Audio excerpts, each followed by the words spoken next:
Hello, and welcome to this week's edition of Double Down, the live news and affairs programme that likes to put people first. I'm your host, Finbar Markey, and we're broadcasting tonight from Dundalk and Dublin. As usual, we've got an interesting lineup of guests tonight. We're going to be focusing on the Irish language to a large degree. We're going to speak to Séan O'Murchadha from Conradh and Gaeilge. We're going to be asking about there seems to have been, over the last year and a half, a revival of the Irish language, especially amongst young people, with pop-up Gael tucks and pop music being recorded in Irish, and every town and village appearing to have a bar or a coffee shop that facilitated Irish language speaking. How has COVID affected that, and what are the plans to push that revival further? So we're going to talk to Séan about that. We're also going to be joined by a father and son, Aidan Kinsella, and his son Cormac. And this is in relation to a project, a 10-year project called Gael Lú, which is trying to promote the use of Irish language throughout County Louth. And this campaign originally focused on the closure, originally a campaign to try to keep open the only Gael school in County Louth, and as I believe, the only Gael school between Balbriggan and Belfast. But unfortunately, even though they had a great campaign, the Gael school closed. And now they have a campaign to open that Gael school, and they're coming down and they're doubling down by now wanting to promote the Irish language throughout County Louth. So we're going to have an interesting chat with those guys as well. And finally, we're joined by Trevor Conlon from March for Justice. And March for Justice is an organisation that seems to have developed into not just an advocacy group for people who feel that they've suffered injustices, but also an enabling group that seems to enable people to self-advocate for themselves. So we're going to have a good chat to Trevor about the work that they do in Dublin, especially new work amongst the homeless and those people that are experiencing social deprivation and economic deprivation in and around Dublin. Before we get into any of that, for the last 2 weeks, I have planned that at the end of the show, I was going to thank our production team. And I have forgotten to do it every time. So, Stephen Clare, Danny Predegier in Dublin, we couldn't have the show without you. Stephen McDowell here in our studio in Dundalk and his wife, Michelle McDowell, couldn't have the programme without you guys either. Thanks a million for that. I just want to focus on a couple of little things that might have gone, if not under the radar in the news this week, maybe didn't get the focus that it could or should have got. And the first issue or item is the death of Robert Fisk. Robert Fisk was a journalist covering war zones, I suppose, over the last 40 years. He started off reporting in Ireland and the issues that were affecting the north of Ireland, and then he moved on to the Middle East. And for 40 years, Robert Fisk developed a reputation of a truth giver. He always refused to go along with any government narrative or channel narrative or general media narrative. And truth was always central to him. And if we look at the work of Robert Fisk, especially over the last 10 years, you find he moved only away just from journalism to move on to campaigning for truth and against misinformation over the last 10 years in global reporting, particularly around the Middle East. We have an interview here, if Stephen could bring it in, of Robert Fisk speaking on Democracy Now! A few years ago in relation to Syria and accusations of gas attacks by the Syrian government. Could you roll that clip for me, please, Stephen? I wrote an article in The Independent the other day talking about the theatre of chemical weapons. And frankly, after the disgraceful lies which we were told about the weapons of mass destruction in Iraq prior to the invasion by your then President, Mr. Bush, and our beloved Prime Minister, Mr. Blair, I tend to take a deeply cynical view of chemical weapons use in any country. We know Saddam used chemical weapons against the Kurds. We tend to forget that the components of those chemical weapons came from New Jersey. But look, I had a talk with a Syrian army intelligence officer over coffee in Damascus, and I put it very frankly, look, you've got chemical weapons, you've always had chemical weapons from the Russians. Do you use them? He said, why on earth would we want to? He said, we've got MiGs with firepower infinitely more destructive than chemical weapons. Why would we want to use chemical weapons when we have MiGs with bombs? Which did seem to be a fairly straightforward argument. I have to say that on none of the soldiers which I saw, either in the area of Diriyah, or one of the suburbs of Damascus, where there's fierce fighting around the Sayyida Zainab Mosque in Damascus, or on the northern frontier opposite Turkey, were any of the soldiers carrying gas masks, which, if they were in the habit of using poison gas, they would have done. I think it's rare to come across such honest reporting. When Robert Fisk was reporting from Syria, he was flying in the face of every Western government and every Western news agency when he was speaking like that. But what I think we all found about Robert Fisk was he didn't take sides. He put the victims and the people first all the time. So in that interview later on, he also spoke about how the Syrian government themselves were mistreating members of Al Qaeda and were executing them without trial or anything like that. So across the board, he was a guy that would give you an analysis that would open up your eyes to the reality of this different situations. For people who want to find out more about Robert Fisk, the timing seems perfect. A film is about to be released that's covering the work of Robert Fisk, and particularly his focus on misinformation and on the truth and the misuse of language in the media and by governments. And Stephen, could you roll a wee trailer for that film that's coming out?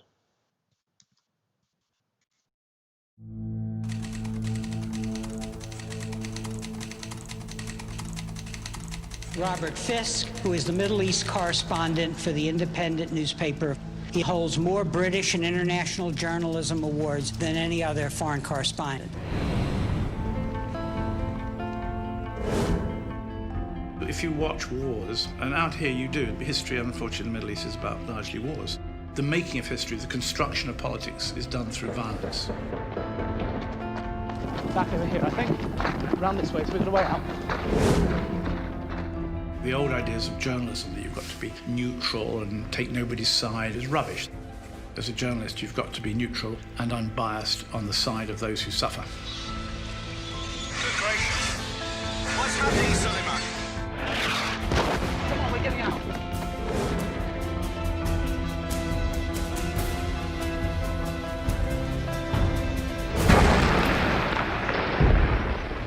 That's an explosion. That's not a gun firing. Hi, Robert here. I thought I'd let you know I'm on my way, though, just in case you don't hear from me for the next 6 years.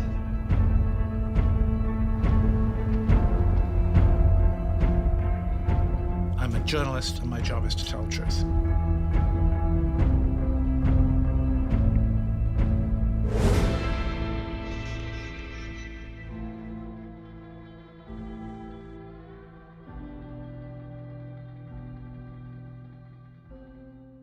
Okay, Steve.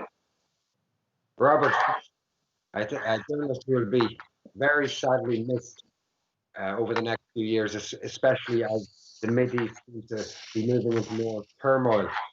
As well in the news today, or yesterday, I should say, Catherine Connolly, Mary Poppins, Leo Varadkar in the Dáil with her questions against him, and really put him in his place and showed what some significant politicians like Leo Varadkar are like when they don't have their media team around them. Stephen, could you bring that in for us? And it's good that you're prepared to answer questions and give a speech and apologise for your error of judgment. When did you realise you made an error of judgment? Fair question, Deputy. I don't know. I don't know. I know the right answer is let me help your memory. Away, did you realise you made an error of judgment when the Village magazine contacted you? I can't obviously point to a date when I know what you're trying to imply is that I only decided this was an error of judgment when it entered the public domain. I don't think that would be fair. The truth is I didn't think about it for months and months and months. Lots of things are on your plate as Taoiseach and as party leader. Thank you, Tom. Wow. Talk about disorganisation. But of course, Leo Varadkar did not know Dr. O'Toole that he gave these documents to. Hardly knew him at all. Very vaguely might have met him once or twice. He was a friend, but he wasn't really a friend. But we have found real proof that Leo Varadkar hardly knew Dr. O'Toole. Have you got that proof that he hardly knows him at all? Stephen, do you have those photographs that proves that Leo Varadkar hardly knew Dr. O'Toole? There you go. See all those photographs there. Hardly met the man. Doesn't know him at all. Not lying down on a four-poster bed with four of them there at all. No, that's not him. Okay, folks, that's a look at some of the brief things that might have happened in the news that didn't get too much of a focus this week. I'm going to move on to our first guest and get a little bit more serious now. We're talking about the Irish language. I personally really, really regret not paying attention at school during Irish lessons. And I genuinely mean that. And every day I try to learn a little bit more Irish. And the more people I meet and talk to about this, they say the same thing, that it's something that they really regret. And they're not sure why, but they just have this grow for Irish that they didn't have when they were children. I'm joined by Séan O'Murchadha from Conradh and Gaeilge, and we're just going to talk about the Irish language, what I perceive to have been a bit of a revival over the last few years, and what's going to happen now and into the future, especially when we have this problem with COVID. Séan, thanks for joining us. Cormac, Séan, you're in Conradh and Gaeilge, and it's an organisation that we would have heard of since we were kids, but a lot of people really don't know what it's about. Can you tell me what is Conradh Gaeilge about and what's your role in it? Yeah, so Conradh Gaeilge is the oldest of the Irish language organisations. It was founded in 1893, and it was seen really much as there had been a number of organisations looking at the focus of revival of the language, but this was the really first one that became a grassroots organisation with a focus of the people on the ground and a focus on the living language. So there had been some efforts in relation to preservation, but preservation meant just keeping what you had more so, and as opposed to building. So Conradh Gaeilge, with like Douglas DeHaja, Douglas Hyde, Owen McNeill, set up what is very much a grassroots organisation, modelled on stuff like the GAA and different other organisations in the late 19th century. So very much a strong organisation. When you look at things like 1916, 6 of the 7 signatories of the 1916 proclamation were members of Conradh Gaeilge. So it had very much a strong influence in relation to the ethos of what people thought meant to be Irish at the start of the 20th century. So Conradh is still very much a strong grassroots organisation, and built all around the country. Again, having branches everywhere, which is very important to give that grassroots thing. We're not just confined to Ireland. We have branches in Paris, Madrid, Berlin, Hamburg, New York, Los Angeles, Hong Kong. So at the end of the day, it's a network for Irish language speakers. We try to engage in all aspects of promotion of Irish, but I suppose when we deal with the state and the state recognises for pursue, when in relation to a couple of specific points, language awareness and language advocacy, fighting for the language. So what we try to say is that, we try to build on awareness to focus people into, being advocates, to change the ethos of, and to build in the strength for the Irish language in the community. So that's the general gist of it. My work in it, again, like any organisation, it's the grassroots part of it is the most important. But again, as well, we also have people who are able to be in a full-time role. I'm quite lucky enough to be able to have a full-time role with the organisation. I work primarily on the language awareness sort of stuff. So I put a lot of focus on highlighting Seacht na Gaeilge, which is the oldest of the sort of festivals here in Ireland and probably the biggest Irish language festival in the world. And also then we do stuff like focusing on working with new communities, people who've come here to Ireland to make Ireland their home, be it migrants, be it refugees, asylum seekers. So we do a lot of work with that, which I get a great buzz out of. And then we do some stuff as well. I do focus on like conversation groups and stuff as that as well. But again, sometimes my work slips into the other side of the organisation, which is campaigning. So I would have while this programme here comes from County Louth, I would have had a lot of input recently into County Louth and working with the campaign for a Gael Lú. But not just Gael Lú, I think creating a better environment, to create a better atmosphere for the Irish language in County Louth. Maybe sometimes join up the dots, lots of people working out there, but not always coming together. So creating that environment, which will create will create a positive vibe for the establishment of Gael Lú in the county. Okay, and so your role seems really flexible. Do you have a title or? Yeah, I do have a title. I try to avoid using it because it means, what is it? Language awareness multimedia executive, which sounds very fancy, but really I just give me that in Irish. But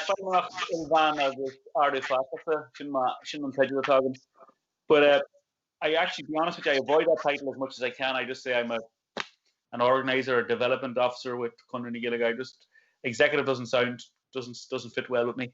I think development officer has a nice ring to it, doesn't it? So getting out there, grassroots, building, making connections, working with people, putting people in touch with each other, but also then bringing people together and using our weight, for want of a better word, when we all come together to put pressure on authorities, be it education authorities, be it government authorities, be it north or south, from all different levels. So again, like any sort of grassroots structure, these days, if you have to get your message out there, you have to be able to convey to people in authority that you're serious, that you have support on that as well. Sometimes Irish speakers, a lot of people who re-engage the language maybe some people see it as a hobby, and that's all well and good. But we for somebody like myself, I try to bring it up to an extra level whereby people will consider speaking up on behalf of the language as well, which is not we don't always have that strong tradition here in Ireland, but we're building on that all the time,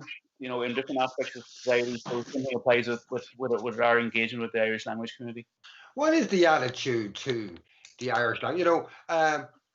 A relation of mine, their son recently was in a celebratory mood because he just got the letter to confirm that he was exempt from Irish.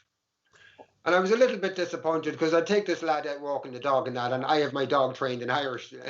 So he will actually use and enjoys talking to the dog in Irish, but he refuses at school to engage with it at all.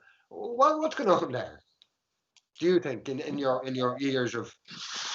Well, we have it's a part of a funny connection to the language in some respects, and some of that comes back to how authorities and stuff deal with that. It was probably the easy mode. There was exemptions. There was an easy way to let people out of it, but it got to such a stage whereby school students were getting exemptions for Irish, and yet we're going on and doing French and doing Spanish. So it quite obviously wasn't a linguistic barrier by any stretch of imagination on that. We campaign, and more and more authorities are listening to us on that. But as much as looking for exemptions, if you said that you weren't good at maths, you wouldn't then just that would be the end of you at maths. You would, the state realised that the formal structure wasn't always good for people, so therefore they adapted and they set up applied math on that. So again, it's not a case of just dropping people out of something. It was a case of re-engaging with them from a different angle. Same thing applies with the Irish language. Maybe the course, maybe the structure doesn't suit everybody. So we've been advocating for a long time whereby at the very least there would be two stratums to the Irish language teaching, whereby there would be traditional stuff where you do literature, and essays and things like that as well, which is very important and gives you a better worldview when you look at literature and you look at the history of your language and the viewpoint, because each language has a different worldview, but also it has the history of what the nation is here. But again, as well, you have the other angle of it where you'd have a more applied thing, which would be much more focused on maybe a conversation, which is obviously, is the root and is the lifeblood of a language. So that's part of that. Why do people look for it? Why do people feel good about of getting out of Irish? I don't know. Again, it comes back to our funny history that we have with the language. We are, like it or not, but we've had a couple of 100 years where we were told that our identity, our language, were inferior, was of no consequences, that it created poverty and stuff like that as well. Things like that are very hard to disappear from a mindset of a community.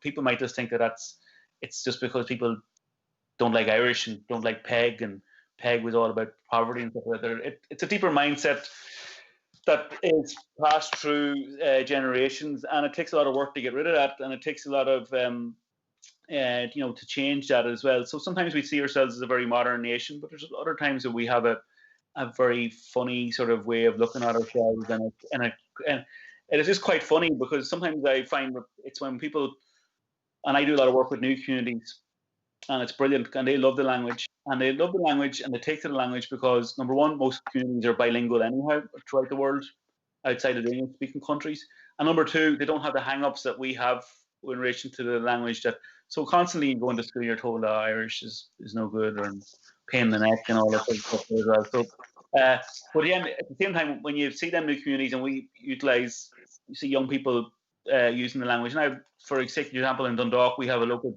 youth branch of Conradh and Gaeilge Ogres, and one of the youth leaders there is from a Nigerian background. And Irish for him is as natural as any other language. But for me, most of the time that creates a good buzz because Irish people, when they see what they see as what they perceive to be the outsider taking an interest in their culture, it actually gives them a boost in their mindset and stuff like that. Which again is a good thing, but also it shows you how insecure we are in our identity, that we sometimes need to see what we perceive to be the outsider taking an interest in the language. We don't, constantly people who have an interest in language, they're always asked, why do you want to learn Irish? Why do you want to do that there as well? And that comes from Irish people, or that comes from, people who are from traditionally Irish here as well. So again, we have a bit of work to do. It's about building our confidence up all the time. It's about creating a good buzz and having the language to the forefront of that. Doesn't that fly in the face when you were talking about, for instance, having a Nigerian facilitator and having what sounds like significant engagement from non-Irish born communities and individuals? Doesn't that fly in the face of arguments from certain quarters that, the influx of people from other countries is going to actually decimate our culture and our language? But you're saying that there's evidence there, lived evidence, that actually it seems to be adding to the language. Very much so. New communities come here like anybody. They want to make Ireland their home. They want to have their children do their best, so they'll keep an eye out. So they're like a sponge. They want to learn as much as they can on that as well. And you're absolutely right. It flies in the face of some of the perceptions out there. I have had once or twice comments made to me about things. We did some work with the Muslim community in Dublin, and some of the women there were wearing the Muslim fashion and style from their religious perspective. And somebody made a comment about, if this is the future of Irish, God help us. Or I had an incident, unfortunately, a couple of years. Actually, the celebrations or commemorations for 1916. I was in Dublin for the celebrations, and I was in a pub at the end of the night, and my sister and somebody introduced me, and my sister introduced me to this person and says, "Well, this is my brother Sean. He works with teaching Irish to new communities." And the person said, "I don't agree with that. I don't agree with them learning our language before we know it." So, the only people stopping you not learning your language is yourself. But again, it's a funny mindset of the language. The language is there for everybody. Nobody owns the language, and everybody owns the language. How you perceive the language to be a sign of identity for an Irish nation, or maybe somebody like Linda Irvine, who comes from a loyalist background, who sees Irish as a multifaceted aspect of the United Kingdom, was what she calls the United Kingdom. That's okay. That's her perspective. I'm not changing that. Ultimately, at the end of the day, is that we have love of the language. That's the most important thing. So, it just happened while I was just thinking about this subject matter this morning. I had in the background BBC Radio 4 on, and there was a section talking about Mongolian and the Mongolian language and the impact that China was having on that language, and that there was only 20% of Mongolia that now spoke the Mongolian language. There was significant displacement of people. And again, the excuses and the reasonings given by the Chinese government, we are helping, we are promoting, we are doing this. And yet the statistics show that whether you're trying or not, it's not working.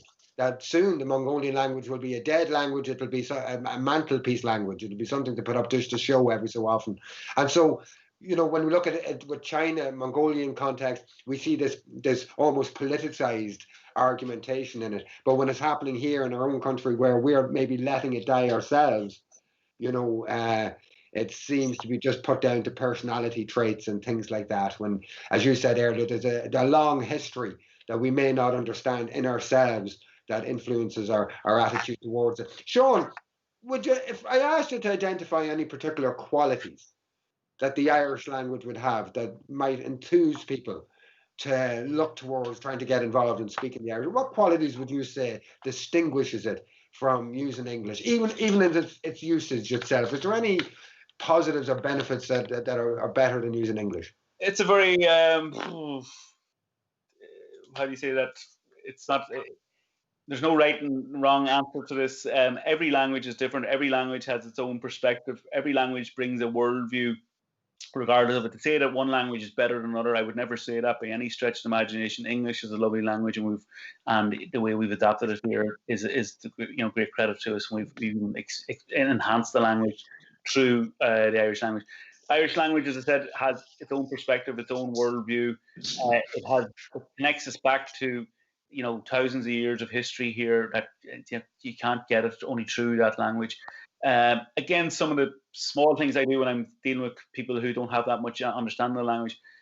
Every language has a beautiful feel about it. Something as easy as something like maybe the way we say I'm sorry, or how we convey feelings or stuff in Irish. It's not something that we have. It's not something that I am sorry, or I am angry, or I am happy. For us in Irish, we say tá áthar orm, tá farag orm, tá brón orm. What does that mean? It means that it's the feeling that is coming down on top of you. So again, it gives you a perspective of a worldview of a language that that is totally different than something like English as well. But again, I would say if you were to approach French, Spanish, any other language, they're all going to have that perspective on stuff as well. You'll always pick up little bits and pieces that makes the language beautiful, and funny to some extent, how the worldview of that language, especially through our place names, whereby you often talk about Eskimos having something like 100 words for snow. Again, same thing for hill. What looks like a hill to me these days is just a hill. But if you look at the way our place names are you even talk about Knock, Litcher, Tullach, Mullach, Corran, Aidan, all these sort of different words that give it, for me, is just a pure hill, but just shows you how much we were in touch with the landscape at the time. Other stuff was funny as well. What we call a jellyfish in English. In Irish, we say smuggler rowan. Rowan is a sea lion, and smuggler is a snot. It's not. It's not. Something like that there as well. Or the Irish for a bat is shuhan lahar, leather wing. The word we have for giving somebody a hug. Well, in my household, we grew up saying the word gramor, big love, but also other areas of the country would have had a word creas jock, heart in. So again, these are only small things as well.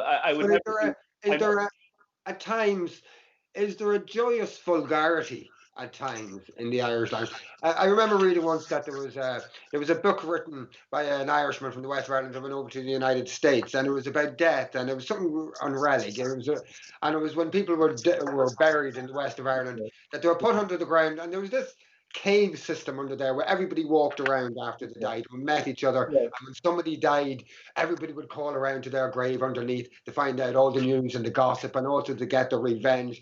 But there was a certain slang and vulgarity in that language. It was written in English first. I believe it was banned in Ireland in English, and then it was published in Irish. But apparently, just the way they interacted and things, that there was a unique, descriptive, joyous vulgarity sometimes in the way they interacted. Well, you have a lot of that, right? Some of it is we bit off, but you're absolutely right. The book is Cray na Chile, the Graveyard Clay by Martin O'Kane. His anniversary was there recently. It was originally written in Irish. He was from Connemara.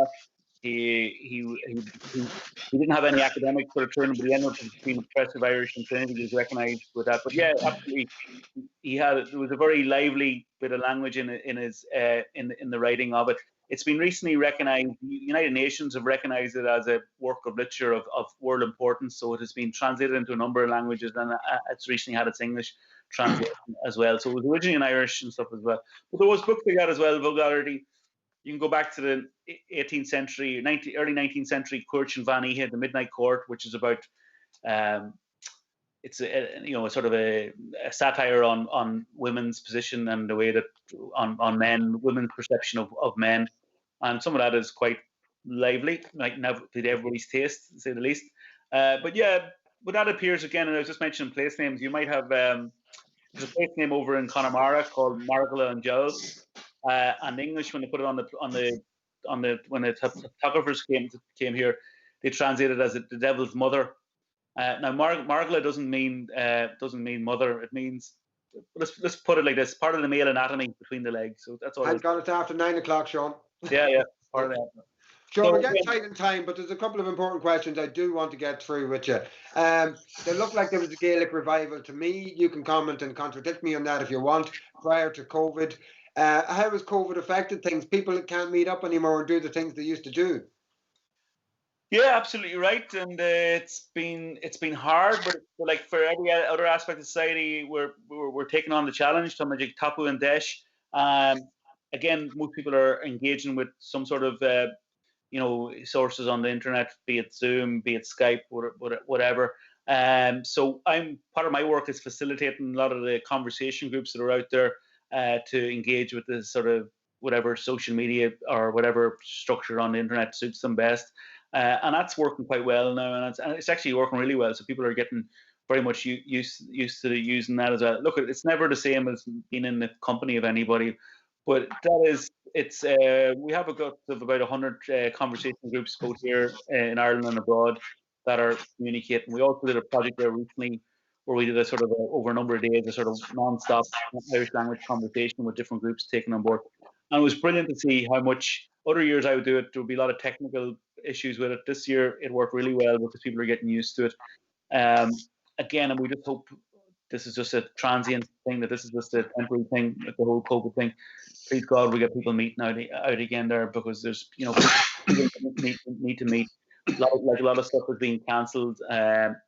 It's not good for us. Irish language colleges were all stopped during the summertime, which was a big loss, both to young people, but also to the Marathi who come from them areas there, where the investment, from Gaeltacht areas are traditionally not areas of strong investment with a lot of poverty. So the Irish language colleges are very, very important to them. So, and they are, and the entire system relies on money, and the money has to come in to keep it going. One final quick question, Sean.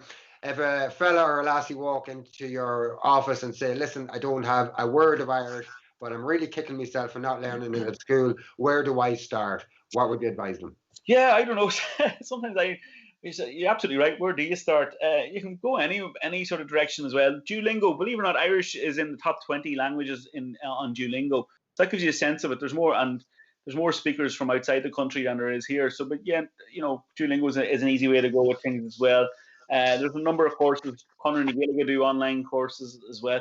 You can get these sort of little things, daily Irish, where you get a little phrase every day and practice that on the internet on stuff. There's the TEG system, the European Certificate in Languages, which is broad structure for language teaching, is there being implemented for the Irish language as well. That's a very good course as well. DCU do a lovely basic course with an introduction to culture and things like that as well, culture and the broad scheme of things. So there's no point in me putting you exactly in the one direction, because there's just so much stuff out there. I'm just trying to give you a smattering of what's out there, and I just say, what I say about the Irish language is, it's up to you to decide where you want to jump in. I look at the Irish language as the ocean. You can decide to put your toe in, or you can dive in. It's entirely up to you what way you want to use the language on that there as well. But yes, let's always move. What you said there earlier, Finbar, about move beyond the mantelpiece sort of thing, as they'll talk about the Mongolian thing, not just have that sort of super focal thing. Bring it part of your life. Bring it in every day. Couple of focal, hugging a leg, it's just Lanamajurai, and get over it. We have that little mental block. We have that wee bit of maybe our history there, but it's all about challenging ourselves. Sean, out of time. Thanks a million. I'm going to try a wee bit of Irish. Ben, would you can't latterish? Thank you, Sean. Right, guys, that was Sean from Conradh and Gaeilge. We're now joined by Aidan and Cormac Kinsella from Dundalk. Are you there, guys? Yeah. Evening, Finbar. That's the crack. And we're focusing still on the Irish language and on a specific campaign. Just to give a wee bit of background, and please do correct me if I'm wrong, I often am. So, Cormac, you started off school. I know that you left before your leaving cert because basically the Irish wasn't at the quality that you wanted, but you were at Gael School in Dundalk, as your younger brother was last year. Last year, that Gael School all of a sudden closed down for whatever reason. You tried to campaign to have it stop, close down, yourself and your father, Aidan. You did a lot of work. You were all over the media. You're outside the door. You seem to have a litany and a line of TDs who wanted to come out and speak in favour of you guys. Unfortunately, for whatever reason, the school closed down anyway. But you're not giving up.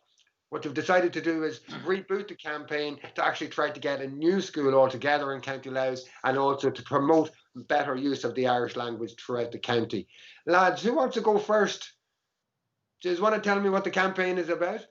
Okay, so I'll kick off. You're referring to Gael Lú, I suppose. So Gael Lú is a group of, started off with a group of parents who had children going to the Gaeilge and in Dundalk, which unfortunately ran into trouble. And what Gael Lú is attempting to do is to try and promote the use of Irish language in everyday situations, and also to try and promote the expansion of use by having more and more people use it. So the education of the next generation is a key part of Gael Lú, and making sure that we pass on the ability to speak Irish to the next generation. Okay, so without getting too deep into it, because I know you're still trying to negotiate to get a school up and going, what happened last year? You said a school, you had kids that were halfway through, some of them were due to do their leaving cert. It just turned into a mess. What happened? It was a bit of a mess, but without raking over history, the long and short of it was a good school needs three things. It needs good teachers, it needs pupils who want to learn, and it needs to have a building. And while we had a building and we had the pupils, for various reasons, teachers left and weren't replaced. So the capacity to teach through Irish disappeared. And I know that various people within the educational board try to give commitments to do their best to try and replace and enhance the capacity to teach. It was a difficult job, and it never happened. Okay, and you're left in a position where your son, your younger son, what's his name again? The second boy, Aidan, was left in a position where he and his fellow students had to start getting a bus up and down to Balbriggan every morning. Is that what? Yeah, there was a lot of support from various quarters, and as a result of the unhappiness felt at broken promises, parents felt a lot of promises were broken, and that resulted with an offer from a different educational patron and Forest Petronica to try and facilitate parents who wanted to continue to have children be educated through Irish, to make places available in County Dublin, in a school in Balbriggan at Gaeilge, to make places available there for people who could make the difficult journey to get up there every morning. Now, a lot of parents were interested, but for some parents it logistically just wasn't possible. In the heel of the hunt, 10 pupils started off last year going there every morning, and there's 12 or 13 going this year. And how did they cope with that? That was a big change, especially coming up to your leaving cert. Well, as it happened, anyone who is doing in the leaving, anyone who is doing leaving or had started doing their leaving cert, when we started looking into trying to transfer them up, because of the subjects to take and the choices made, it wasn't possible for them to go, because for example, if you were doing your English literature, you might have done certain authors, and the school that they were going to had different authors, and the amount of work you'd have had to do to play catch up wasn't feasible. So in the heat of the hunt, it turned out that only pupils from first, second and third year went to Balbriggan last year, and it wasn't possible to accommodate people from older years to go. Okay. And just on an aside, Aidan, you don't speak Irish. You have a couple of fuckle like myself. A couple of fuckle agam, but Neil more and Gaeilge agam a horrible. And yet you're driving forward this. Cormac and and yet you're driving forward this campaign with other parents, and your commitment to the Irish language in County Louth just seems so strong. And yet, where is this coming from? It was actually my mother, because my mother was from Kerry originally. Met my father in London, who was from Carlow, and while she had Irish, he didn't. And back in the 60s, they were both in the health service, and to be employed in the health service, they ended up in Northern Ireland, because in 1960 there was no health service to speak of, no employment opportunities in the health service in the south. So Northern Ireland in the early 1960s was a cold house for Irish language. So my mother made a decision at the time not to speak to us in Irish. So we were brought up without Irish. Okay, that's a shame. Can I just turn to Cormac for a minute, because unlike his dad, Toshe Lawn Gaeilge, he's full of the Irish altogether. Cormac, before I start asking about your experience at school with Irish, what is this love of Irish that you have? Because you're doing it in Trinity College now as well, is that right? No, but the passion still lives on, trust me. Where does that come from? Honestly, it was when I left school in 4th year to move on to the English school, and I don't know what it was, but I instantly missed the language. And it was more of a realization about what sort of culture and what sort of kind of, I suppose, perspective, as Sean mentioned earlier, it gave me. And I suppose by the time the Leaving Cert year came, I had made the decision actually to, I suppose, to dedicate myself more and more to Irish. So I thought it was like, I suppose years and years ago when I was a lot younger, you're growing up, I suppose, in school, and you don't really understand why you're given all this kind of, I suppose, education, or why you're told you have to speak Irish every day in school. It never really clicked with me. It never really clicked with me until I left the system, actually. And what has clicked? What has clicked? What is the learning from it all, as it were? Sorry? What has clicked? What was the change in perspective that you've seen? So it's important to note, to be honest, that when you're going into a Gael school or any Irish institute, they expect you to speak Irish and only Irish. And there's a very good reason for this, because it shows how desperate we really are to get the language being used again. Now, if you're using the language every day, and moreover, if you're forced to use the language, or it wasn't so much forced, but it was more encouraged, you kind of forget how lucky you actually are to be able to speak a second language. I mean, most Irish people are monolingual. They can't speak second languages for the most part. So, there's all sorts of, I suppose, advantages to being able to speak another language. I'm told that kids who are bilingual are encouraged, particularly to speak the Irish language from an early age, that overall their grades, their social performance, things like that, are significantly higher than kids who come from the same backgrounds but who are not encouraged to speak a second language. You're absolutely right there. You couldn't be any more correct. I mean, I went to a school where, some of my friends, very nice people and very nice parents as well, but their parents, they never really, I suppose, encouraged education that much. But they themselves, the children, by the time they're leaving school, they all wanted to had ambition to, become good tradesmen, become teachers, get involved, in the workplace. I suppose more than their parents wanted to, who can speak Irish. I think it really kind of gave them also a culture as well, something to identify with. And I think if you can identify with something such as Irish, you will never feel lost in your life. And as long as you got that kind of guidance, I think that will, at the very minimum, keep you on track in life. Okay.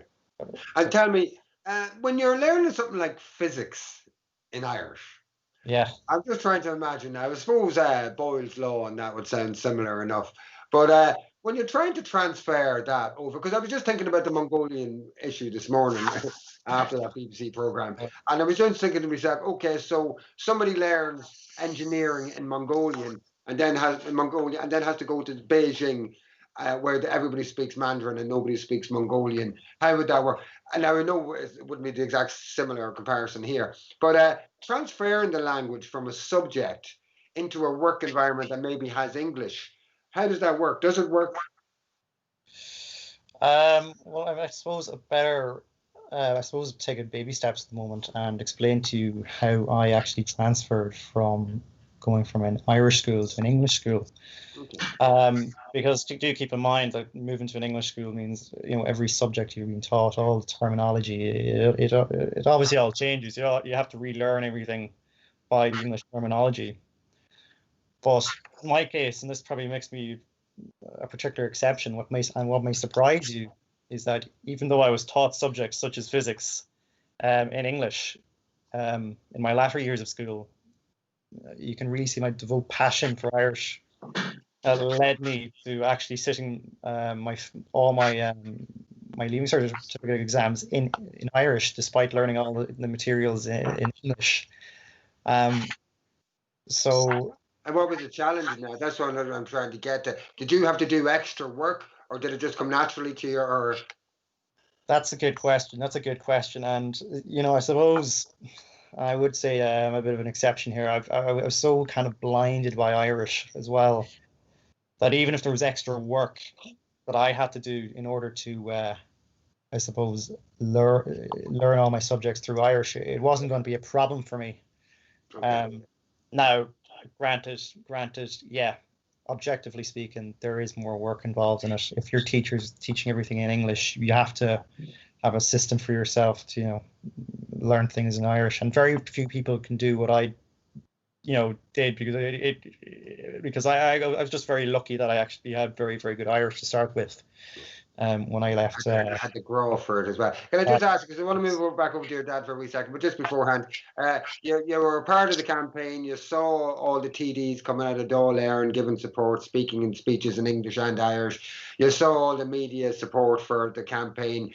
Were you disappointed as a young fella, as they say, maybe seeing this kind of stuff for the first time? Were you disappointed that after such efforts by your father, by all the parents from the school, etc., and this isn't without trying to have bitterness or anger, but were you just disappointed that after all that effort? Here's the thing. There's a yes and no to that. Yes, I was disappointed. You know, if anything fails, you become disappointed. But I know, I mean, you know, once Dad, you know, sets his goals, he's not giving up. So I know him long enough that he's not going to give up on Irish, and I'm not either. Yeah. And I think there is enthusiasm there. I think it does exist in the Department of Education, no matter how slow they are at bringing a Gaelscoil forward. I think they will bring it forward. I think. Okay, that's hopeful thinking, and please God to do. I just want to turn back to you for a wee second, Aidan. As usual, we're getting tight on time, but we'll just have to deal with that. Aidan, where are things at the moment when it comes to the Gaelscoil? There was stuff in local newspapers coming out today. You've had your eye on the Maris building. It doesn't look like that's happening now. Could you fill us in? Okay, so we had a proposal put to the department back in March for a new form of a startup Irish school in Dundalk, which would be supported by the school in Balbriggan, but would be operational in Dundalk. But all the management and administration and all the things needed to run a school would be supported and provided by the bigger school, until such time as the school got to a certain size that it was able to be independent and take off on its own, reach critical mass. So in September, the department eventually came back to us verbally and said that they would give conditional approval for this to take place, but the condition was that we would have to find a suitable building to allow it to happen. We were looking at the Marist in Dundalk, but that didn't happen. The senior priest involved decided that he was selling it to developers and wouldn't proceed, wouldn't discuss with us at all any potential to allow us to step in. We're looking at other opportunities. One of the opportunities is and Forest Petrunica has officially asked LMETB as a fellow patron to provide some assistance just to get started off. And I know that while the initial response hasn't been positive, that we're going to be looking to see if there's any potential for them to change their mind.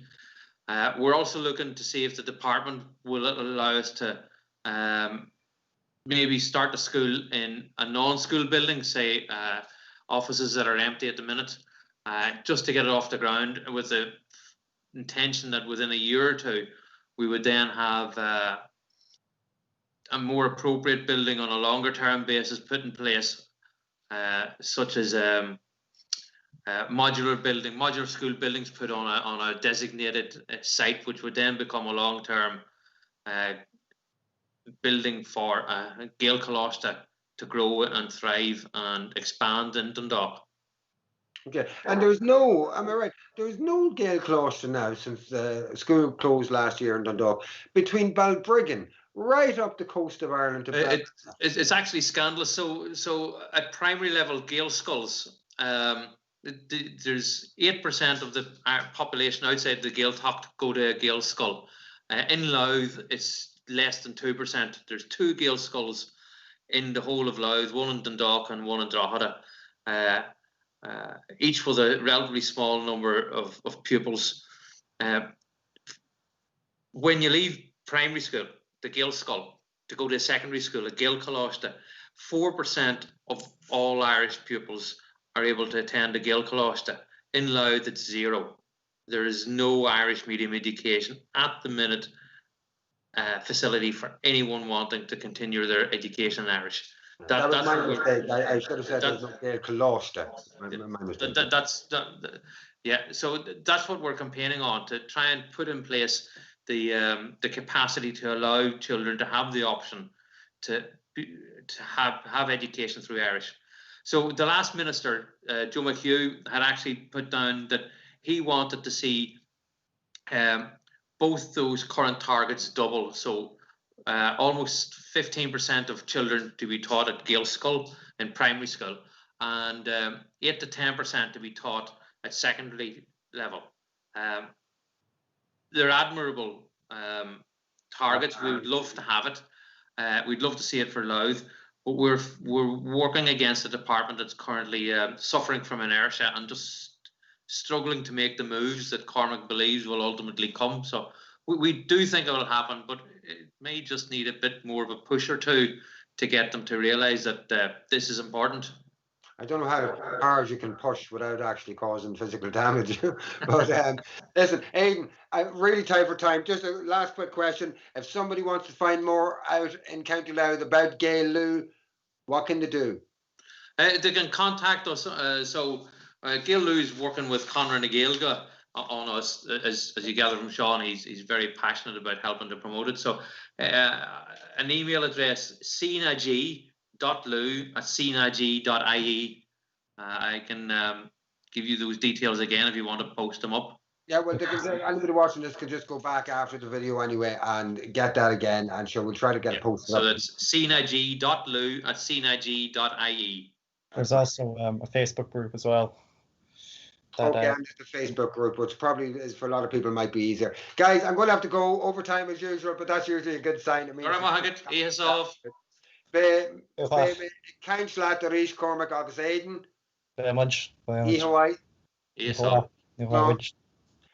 We're just going to move over to our last guest now. Again, thanks to the lads for coming on. Sorry to leave you waiting. No bother. Thanks very much for having. Yeah, can you hear me there? I can indeed, Trevor. Last but certainly not least, Trevor Conlon from March for Justice. Thanks very much, Finbar, for having us on tonight. Thank you so much. The reason I invited you on, Trevor, was that I've been talking to other campaigns around the country about, getting them onto the show. And a number of them have spoken about how it was March for Justice that got their campaigns off the ground when they didn't have anybody else or they didn't know where to turn to. Okay, what is March for Justice? Where do I start? Well, I've been on the streets myself for the past 10 years, protesting and meeting very good activists on my way. And we were just sick of going to protests and getting drowned wet and screaming at an empty building and going home. And at the end of the day, nothing was happening. So a couple of us sat down together and we decided that maybe we should set up a group that actually puts pressure on the government, and not only on the streets, but to actually engage with the government in Leinster House, and to follow things up that way. So we decided, we all got together in February, and it came to March. We had our first protest in March and October 2018. We took to the streets of Dublin. We had we put a podium up, and it was basically like an open mic. It was people invited to come and speak and tell us what their problems was and what was going on. And we were shocked. We were absolutely shocked with the amount of people that came forward and the stories that they had. But we knew, we've seen a lot of this stuff going on, and we knew we could actually bring it forward and we could do something about it by sitting down together as a team and then taking it to the Dáil and taking it to government bodies and giving them basically an alternative of what the people were actually looking for. Because now we've taken some stuff to them. Not everything have we won or gained any interest in, but we have gained interest in a lot of stuff with them. Like we started off on that quest. The very first protest we took place, we had speakers there speaking about Tony Taylor. He was 993 days interned in up in the occupied 6 counties. We then talked about Mary Boyle. We talked about the Justice for the Two campaign. There are 2 lads that's in jail at the moment for the past 10 years for a crime that they never committed. We have the Stardust. We had homelessness. We had Tusla. We had Kate Traynor speaking on internment and on the occupied 6 counties. We had a lot more things as well on that. And the development out of that was that Tony Taylor was released because we brought it to the Dáil, and Maureen O'Sullivan actually helped us out greatly on that one. We brought it to the Dáil, and the government, I don't think they said they didn't know that a man was interned for 993 days, but they ended up anyway. They got into the English government and stuff, and Tony was released back to his family. We're still fighting with the Stardust. We still have that, but they got an inquest there a couple of weeks ago. Unfortunately, since the inquest took place, Eugene Kelly, which would be one of the campaigners, he died. He was fighting for his brother Robert. For those of people that's on that doesn't know about the Stardust was a fire that took place in a nightclub on the 14th of February in 1981. 214 people were severely hurt in that fire, and 48 of them never came home. The families have fought for years, absolute 40 years exactly. They've fought for the truth to come out, and under Charlie Haughey government, it was all swept under the carpet. Antoinette Keegan and Eugene Kelly and Antoinette's mummy fought this campaign tirelessly. They really did. And unfortunately, Antoinette's mummy is gone. Yeah, she died within the last month. And then Eugene, sadly, is gone as well. But like, we won't stop at that campaign either. We will keep that campaign going and fighting that campaign until they get justice. We're very confident at this stage that they will get justice, Finbar. We're very, very confident.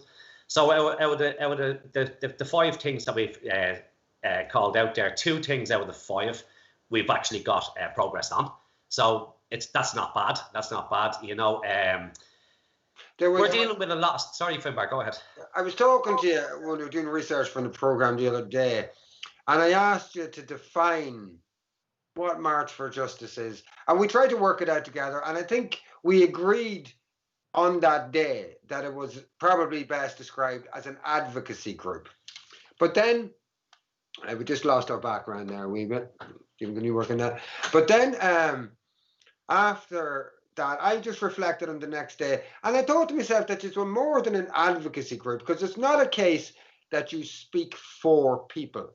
What I've noticed is you guys appear to, and when I say guys, men and women, plenty of us, you appear to actually enable people to represent themselves.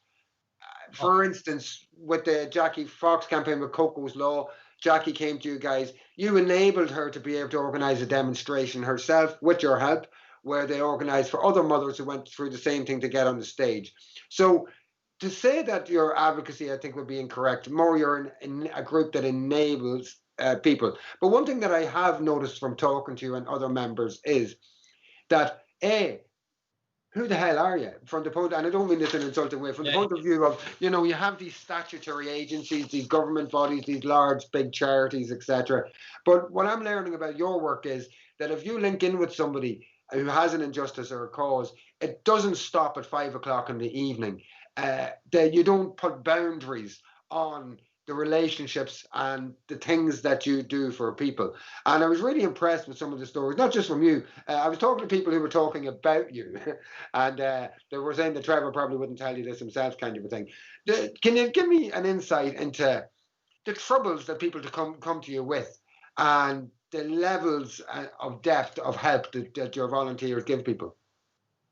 Yes, I'll go back to Jackie Fox. Jackie Fox, she's unreal, absolutely unreal. This is a young mother that her daughter was being bullied online and bullied at home, bullied in nightclubs, bullied everywhere. Jackie Fox's daughter, Nicole Coco Fox, she took her own life when she was 21 years of age due to bullying. And it's very sad. It's horrendous, to be honest with you. When we met with Jackie and we talked about what happened with Nicole and the whole lot. And we asked her would she come to Limerick and to talk in Limerick, because we met with other families that have lost their daughters, like Kaylee Ryan, 14 years of age. She was bullied online. She took her own life as well. And Maya O'Neill, 16 years of age. She was bullied on life, but she was also bullied the same again on the streets, through her mobile phones, through the internet, the whole lot. So Jackie has fought tirelessly to bring in the Harmful Harassment Act. She tried to bring this in, and she's working. She's absolutely amazing. If you watch her page there, every day she's in another college, in another school. She's telling people about the story of her daughter, Nicole. And I says to her one day, I says, Jackie, I says, you need to just take time out for yourself. And she says, Trevor, I know, she says, but if it saves one child, if this just saves one child, she says, I know this will never bring Coco back. Coco is never coming home. But she says, if this saves one more child, and just her passion in what she does. We've travelled, I think we've travelled about 5-6 different counties so far with these mothers and get them to tell their stories. Oh my God, Finbar, it's totally out of control out there. The amount of cyberbullying that's going on, and I don't mean with just kids, I'm talking about adults and everything else.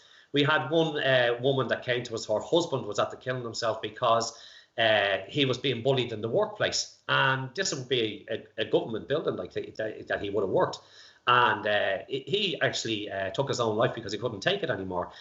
We get calls in the middle of the night of people who just don't want to be here anymore. They have nothing to live for. And what we try and do is we try and get to them and talk to them and tell them that there is life at the end of this. There's loads. They can help us. They can come out and tell people their stories of what's actually happening here, and they will save other people. You know, yeah. It's very heartbreaking. You were at one of the shows yourself. You were at one of the protests yourself. You were speaking at it yourself, and you've seen it. To listen to these young mothers and they speak about their daughters gone before them, and it's really heartbreaking. And there should be anyone that bullies anyone in a workplace, online, anything like that, they should be prosecuted. They know what they're doing and they should be prosecuted. Like there's no law out there to tell, if they turn around and tell some child to go kill themselves, tie a rope around their necks, whatever, like there's no law to actually prosecute them for telling someone to go kill themselves. It would appear that there will be by the end of this year because of that campaign. I want to just move on a little bit, Trevor, if you don't mind, because we are pressed. You link in, you do everything from linking in with TDs, linking in with government bodies on behalf of people, all that kind of jazz.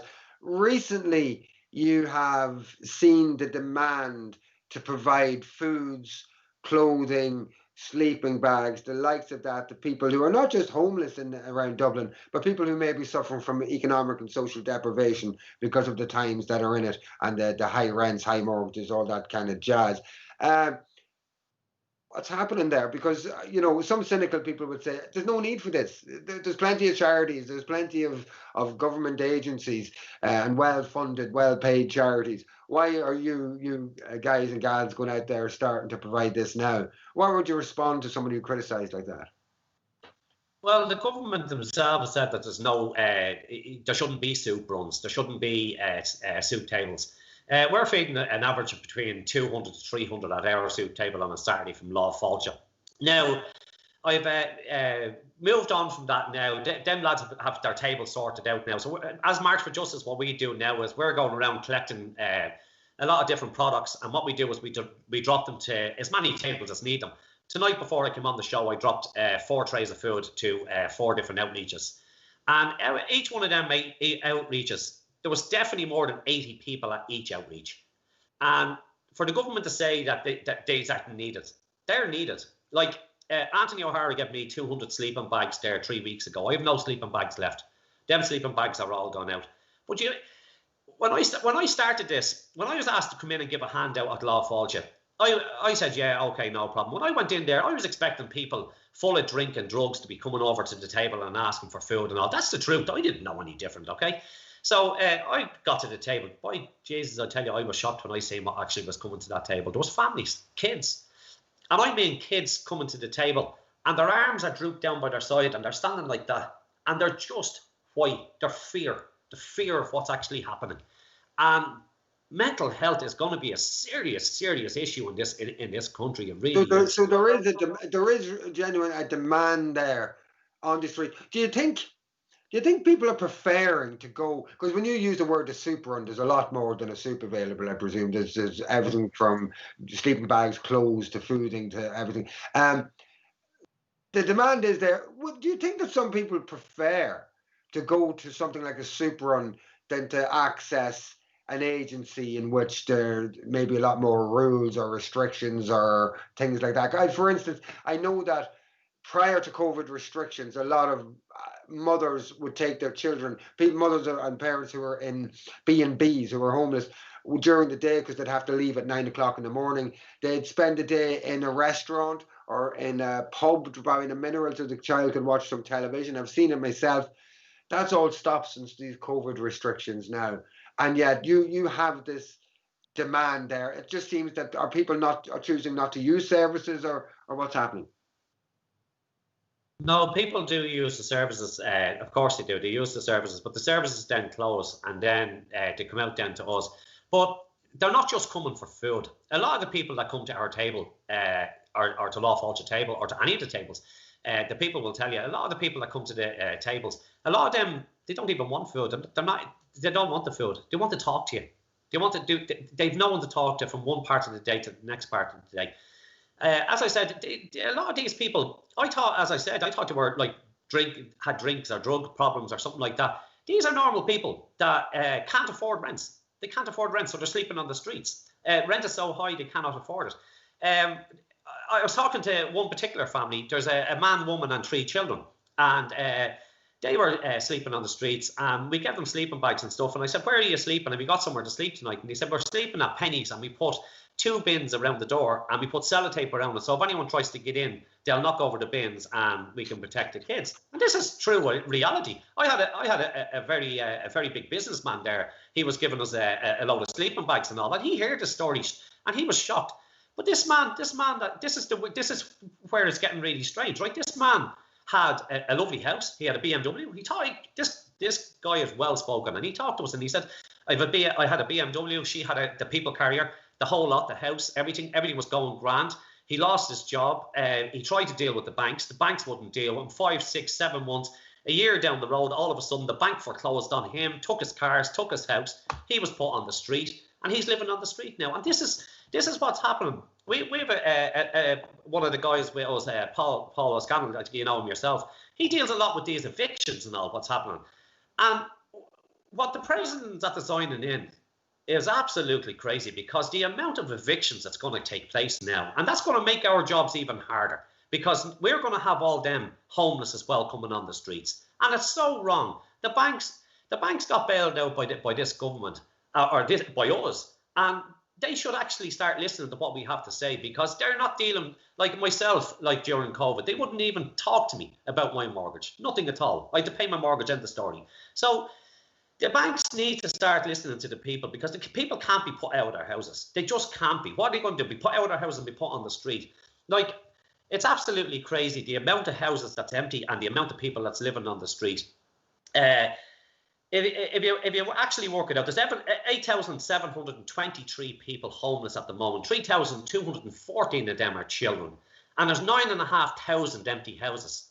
So it doesn't make sense what's going on at all. But the government, we haven't got a housing crisis. We have a serious government problem, because the government don't actually care about what's actually really going on. And that's what the problem is. If you put someone in there that was really going to govern the country for the people of the country, they would open up these houses. We done a big thing at the social welfare office in Tala and Clondalkin, and when the people were queuing up and they were signing on, and we asked them, we says, if houses came available and they needed to be fixed up, would you just give us a hand? And there was carpenters, plumbers, there was everything at this stage, and they were all on welfare. And we asked them, and they said they would. And we said, look, there'll be nothing extra in it. You'll be just getting your welfare, and that's it. And he said, but Jesus, wouldn't that be great that we could actually get the people into them houses? But the government have no will of that. If the government they're doing these CE schemes where they're giving people an extra 20 quid to go into these businesses and all. That needs to stop. What they need to do is, if they're going to give these people the extra 20 quid, put them in with the council and corporations fixing these houses and painting them and getting them ready. What they're asking for, people have this perspective, and I've heard it online on radio stations and all they're looking for is a free house. No one has ever asked for a free house. We feed a lot of people, and I see a lot of people at these stalls. None of them have ever asked for a free house. What they want is an affordable house, an affordable roof over their heads. And if I was in their position right now and I had no job, I wouldn't have this house. That's just the reality of the way things are. And everyone, including myself, I'm only a paycheck away from running into problems as well. It's hard to figure out. It's hard to figure out why. As a part of campaigns I was involved in a few years ago, we went to the then Dublin mayor and with a group of tradesmen who are willing to do their work free alongside the council to open up houses. And the response I got back was, oh, but the unions wouldn't like it. And I heard that response before a number of years in relation to a health matter. And when we went to the unions anyway, and they saw that we were genuine and we weren't trying to step upon their terms and conditions, they were happy to help in that other. But again, all these excuses, blaming each other. Trevor's so tight for time. If somebody has an injustice, if somebody needs somebody to talk to in March with Justice, what do they do? How do they get in contact? Yeah, you can contact us through their Facebook page. The phone numbers are on it there. They can contact us through the Facebook page. We'll have we're always online. We're always there to answer the calls, because people are always there talking to us and all. We have this Saturday we have a protest in Limerick. It's down in O'Connell Street in Limerick. It's Repeal the Seal. This is the second week. We were there last Saturday as well, so we'll be there again this Saturday. Also, we have a prisoners' vigil on Saturday the 12th of December at 2 o'clock in Mary Street in Dublin. You guys are more than welcome to come to that. And as I said, the work that goes on in the background in March for Justice, it just never stops. We mightn't be able to take to the street at the moment, but we're still very, very busy in the background with emails and talking to TDs, social workers about people with their mental health problems. You're on Facebook. If somebody wanted to get in contact, you're on Facebook. 100%. Yeah, we're on Facebook. Click on the March for Justice. They send a message to be replied to straight away. Ever passionate Trevor Conlon. I'm going to have to let you go. Our time is up, but hopefully we'll have you on again with some updates. Thank you very much, Finbar, and thanks very much for your time. Okay. Thanks for your time. Thanks, everybody. Have a good night. Bye-bye. Right, guys, that's the show almost for tonight. Next week, we are going to be looking at the experiences, and we'll be speaking to some, and also looking at archives in relation to the mother and baby homes and the experiences of the women that went through those homes. We are also, last week we spoke to a number of independent Republican councillors from the north of Ireland. We're going to try to create a balance. We spoke to them about the Good Friday Agreement, about talk about a united Ireland, things like that. To try to create that balance, we're in negotiations with representatives of the unionist and loyalist community to talk to them about their perspectives of Brexit, the Good Friday Agreement, and all of this upcoming talk about a united Ireland. And we have, of course, promised them the same friendliness and respect that any other of our guests get as well. So we are looking forward to that. Before we go, a couple of little maybe comical looks at the news. Where do we start from? Okay, Richard Bruton was on the magic mushrooms this weekend. No doubt about it, has to be on the magic mushrooms. He decided to put a video out on Twitter where he came up with a cure or cure-all for both the housing crisis and for hunger in Ireland, when he decided that he would teach Ireland how to make, are you ready for it? Scone houses. Houses made out of scone bricks. Do you want to show that video there of Richard Bruton? That just has to be on magic mushrooms. Today I'm going to bake these beautiful brown... See that there? Today I'm going to bake these beautiful brown scones and show you how to do it. So what I have is flour, either plain flour or self-raising, brown flour, which is... Thank you. And finally, a few people thought I was being a bit biased towards Donald Trump over the last couple of weeks because I always ended up with a skit on Donald. So I have one for the Democrats this week. Joe Biden's son, Hunter Biden, has not been seen since the start of the presidential election campaigns. It looks like Daddy Joe and the Democratic Party are hiding him.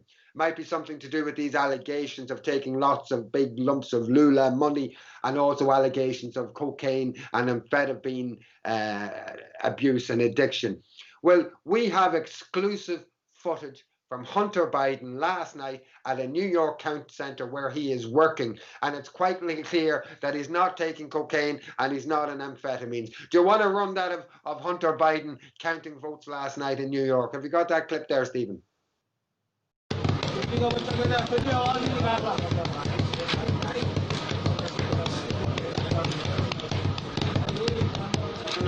Just like Richard Bruton was not on.